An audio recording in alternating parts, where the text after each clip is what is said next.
Welcome to the President's Diary, where we take a look at His Excellency Dr. Muhammad Irfan Ali's week of activities. While attending the Barama Company Limited's 30th anniversary celebration Sunday last at their Land of Canaan East Bank Demerara headquarters, His Excellency said his government is ready to work with the manufacturing sector to certify their value-added products and to fuel growth in the forestry sector. The government is willing to work with the sector in ensuring that we move towards product certification, because we cannot speak about accessing new markets or opening up new markets in isolation of the product certification that is a necessary tool to enter the markets. President Ali said a collaboration between the government and the Guyana Manufacturing and Services Association is needed. The president underscored that the government also recognizes the negative effects of the high cost of energy on the manufacturing sector. He said this is why his administration is moving towards the proposed gas-to-energy project, the Myla Falls Hydro Project, and others in a bid to halve the cost of electricity.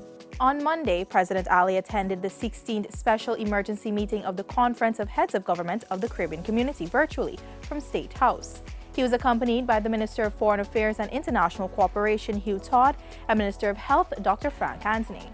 Monday afternoon, His Excellency was conferred with the Rotary International Paul Harris Fellow Award at State House. President Ali, who received 2 pins and a certificate from Rotary Club President Mrs. Ramona Singh, credited the not-for-profit organization for its continuous and sustained approach to improving the livelihood of communities. He said the Rotary has led by example in fighting hunger and other social issues. I was very pleased to see members of the Rotary playing a leading role in the vaccination drive for children. I think that these things are great examples, not only for us as leaders, but great examples for the rest of Guyana as to how we support each other, how we can work together in helping each other and making our society more humane and making our society one in which humanity wins at the end of the day. The President on International Day of Democracy 2021 said Guyana is pleased to join with the international community in observing the day and reiterated the country's commitment to democracy. Democracy is predicated on respect for freedom and human rights, and respect for the will of the people through free and fair elections held at periodic intervals. As the Caribbean Court of Justice has observed, elections that are free, fair, transparent, and accountable are the lifeblood of a true democracy. The people of Guyana once experienced the agonies and anguish of rigged elections and its consequential effects: authoritarian rule, the abuse of human rights, and the upending of economic development. Many were forced to scamper from our beloved motherland in order to escape persecution. As threat to free and fair elections represents an assault on democracy, Guyana have a duty to zealously guard the country's democracy. For almost 2.5 decades in the past, our people were deprived of the right to elect a government of their choice. And 1 year ago, there was an attempt to subvert the will of the electorate. That plot was repelled because of the heroism of our people, who stood defiant against the plot to rig our elections. Democracy prevailed, and our nation was rescued from the tentacles of dictatorship. I take this opportunity to once again applaud all those, both at home and abroad, who stood by Guyana during those very difficult days. That experience has strengthened our resolve to ensure that our democracy is never again imperiled. Let us, therefore, all commit on this International Day of Democracy to ensure that the democratic will of our people is never again threatened. Also on Wednesday, His Excellency accepted the credentials of the new United Nations Resident Coordinator to Guyana, Ms. Yasmin Uruk, at State House. Ms. Uruk replaces Ms. Mikiko Tanaka, who served from 2016 to 2021.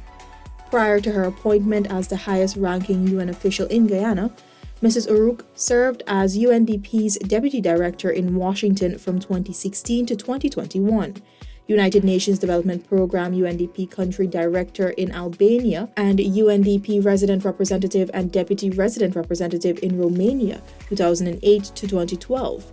She joined the UNDP in 1996 as a national officer in Turkey. Earlier this month, the new UN representative officially presented her letters of credence to Minister of Foreign Affairs and International Cooperation, Hugh Todd. Later Wednesday afternoon, His Excellency and several high-level government officials met with a delegation from Abu Dhabi Ports at the office of the President on Shiv Chandra Paul Drive. He was accompanied by Vice President Dr. Bharat Jagdeo, Senior Minister within the Office of the President with responsibility for Finance Dr. Ashni Singh, Minister of Natural Resources Vikram Bharat, Minister of Public Works Bishop Juan Edgehill, Minister of Tourism, Industry and Commerce Anuj Waldron, and Director of Projects in the Office of the President Mrs. Marcia Nadir Sharma. President Ali has said investment in sports must have a bottom-up approach in order to achieve results. President Ali made those remarks as he presented lawn mowers and brush cutters to the Ministry of Culture, Youth and Sport to service the grounds countrywide on Thursday. When you're looking for talent and you're looking to support the growth of talent and the growth of athletes in the different communities, it has to be investment that is bottom up. And that is exactly what you're seeing here. The entire approach by the government and the Ministry of Youth, Sports and Culture is community engagement, community involvement, community participation, community ownership, community spirit. And once we build this type of integration across all the communities, it will resound to the one Guyana that we want to create. President Ali says this investment is the beginning of many others to neighborhood democratic councils. But much more than creating sporting facilities, we want to create wellness centers, safe zones in which families, children can come out as a family unit and they can enjoy sharing time with a wider community in a safe environment. The president says government is at the moment examining the cost to establish proper night facilities across the country by the end of next year. Every single region must have at least one proper night facility. And then we're going to build that out to ensure that in the larger regions we have more facilities like these. And in every NDC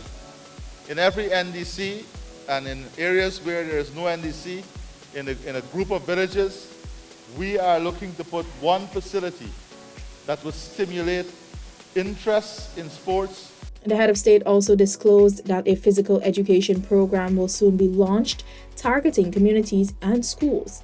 It will be a collaborative effort between the Ministry of Culture, Youth and Sport and the Ministry of Education. I've already asked Charles to look at ex-athletes. We have some very good cricketers who would have retired, footballers who would have retired, and let us bring them into a mentorship and coaching program so we can train them in mentorship and coaching to go out there on behalf of the ministry. On Thursday evening, His Excellency granted approval for the Because We Care cash grant and school uniform and supplies grant program to be extended to children attending private schools. You will recall earlier this year when we launched this initiative, it was announced that the initiative was applicable to parents of children attending schools in the public school system only. Since then, we have received a number of inquiries into children attending private schools. The Vice President, Minister of Education, and other cabinet members would have committed to the population that we will examine that request. And in keeping with our manifesto, which was to ensure all children benefit from this program, I am pleased today that this program will be extended to all children attending private school. The program, which is a brainchild of the PPPC, enjoyed widespread popularity over the years, until it was discontinued by the APNU-AFC while they were in office. It has since been restarted by the new PPPC government, and the amount of the grant has been increased. The Because We Care grant is now valued at $15,000, and the school uniform and supplies grant valued at $4,000, amounting to $19,000 per student. President Dr. Mohamed Irfan Ali is in Mexico for the 6th Summit of Heads of State and Government of the Caribbean, of Latin America and Caribbean states.